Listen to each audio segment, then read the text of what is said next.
आप सभी को राधे राधे, जय श्री कृष्ण, जय माता दी। चैत्र नवरात्रि 2025 की आप सभी को हार्दिक शुभकामनाएं। आज के वीडियो में हम जानेंगे कि अष्टमी तिथि के दिन पूजा का सही नियम क्या है और हमें पूजा के समय किन किन बातों का ध्यान रखना चाहिए। तो आइए वीडियो में अंत तक बने रहें। अष्टमी तिथि 5 अप्रैल को मनाई जाएगी। इस दिन माता दुर्गा के 8वें स्वरूप महागौरी की पूजा की जाती है। अष्टमी के दिन कुल देवी के साथ साथ माँ काली, दक्षिण काली, भद्रकाली और महाकाली की भी पूजा की जाती है।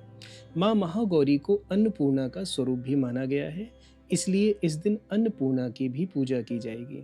अष्टमी के दिन कई नियमों का पालन किया जाता है। आइए इन नियमों के विषय में जानते हैं।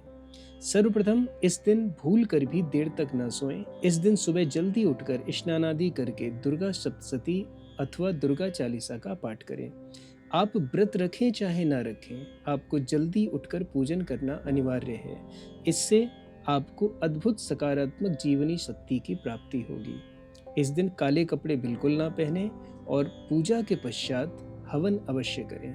हवन के समय ध्यान रखना है कि हवन सामग्री कभी बाहर ना गिरे।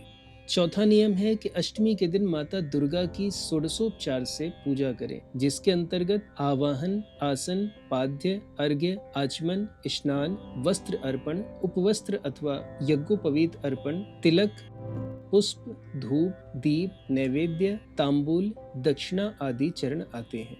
इस दिन माँ के 9 रूपों की पूजा की जाती है, इसलिए मिट्टी के 9 कलश रखकर उनमें माता दुर्गा के 9 रूपों का आवाहन करें और ध्यान करके उनकी पूजा करें।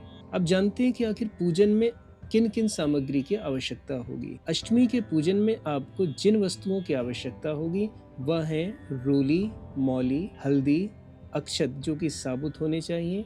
अक्षत का अर्थ है चावल। चावल साबुत रखें। सफेद फूल, यदि ये मोगरा के हो तो अति उत्तम है, अन्यथा कोई भी चलेंगे। नारियल, पंचमेवा, लाल चुनरी, श्रृंगार की सामग्री, फल, मिठाई और ध्वज। इसके साथ ही आपको हवन सामग्री की भी लिस्ट बता देते हैं। नवरात्रि के दिन जो आपको हवन करना है, उस हवन के अंतर्गत आपको जिन चीजों की आवश्यकता है पड़ेगी वह है आम की लकड़ी, हवन कुंड, पंच पल्लव, जौ, गोला, अश्वगंधा, गूलर की छाल, कपूर, तिल, नवग्रह की लकड़ी, अक्षत, घी, चीनी, इलायची, पान और लौंग आदि। इसके साथ ही आपको जो कन्या पूजन करना है उनमें भी जो सामग्री लगेगी वह भी जानते हैं। तो कन्या पूजन में आपको गंगा जल, पैर साफ करने का कपड़ा, कलावा, फूल, लाल चुनरी, रोली, अक्षत, फल, मिठाई और कन्याओं के लिए कोई ना कोई उपहार अवश्य ही लेना होगा। साथ ही कन्याओं को भोजन कराना भी आवश्यक है, अतः भोजन में काले चने, पूरी और हलवा अवश्य ही पवाएं। तो आइए अब जानते हैं कि अष्टमी के दिन पूजन की विधि क्या है। दरअसल नवरात्रि की महाअष्टमी देवी महागौरी की 8वीं शक्ति को समर्पित है। इस दिन स्नान के बाद लाल वस्त्र पहने, घी का दीपक जलाएं और देवी महागौरी का आवाहन करें। अब माँ को रोली, मौली, अक्षत और फूल चढ़ाएं। इसके बाद माँ को लाल चुनरी में रखकर सिक्का और बतासा अवश्य चढ़ाएं। माँ महागौरी को नारियल या नारियल से बनी मिठाई का भोग लगाएं और उसके बाद आरती करें। घर में 9 कन्याओं और 1 बालक को आमंत्रित करें और उनके पैर धोकर उनका पूजन करें।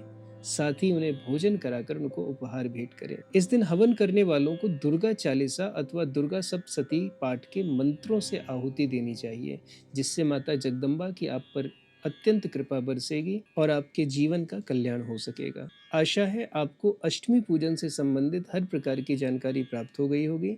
यदि अभी भी कुछ बचा है, आपके मन में कोई शंका है, तो आप कमेंट बॉक्स में लिखकर हमें बताएं। हम उसका निवारण करने का प्रयास करेंगे। राधे राधे, जय श्री कृष्ण।